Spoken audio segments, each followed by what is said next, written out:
आशिका तामाङको कुरा चाहिँ मलाई असाध्यै मन पर्यो। एउटा युट्युबेहरूलाई दरो झापट हानेकी छन् सप्ताहको।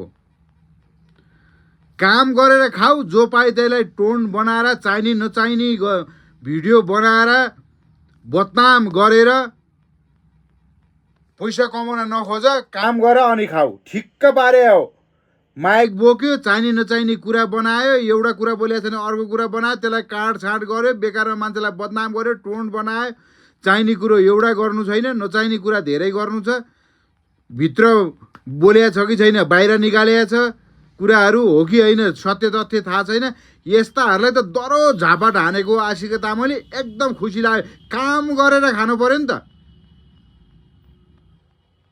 त्यत्तिकै मान्छेको बदनाम गरेर हुन्छ, उसको बदनाम गरेछ, उसको बदनाम गरेछ, उसको बदनाम गरेछ। यी त मिडिया होइन, बदनामीको भाँडो भने हुन्छ के। कसको बदनाम गरौँ भनेर बस्ने बदनामीका भाँडाहरू हो।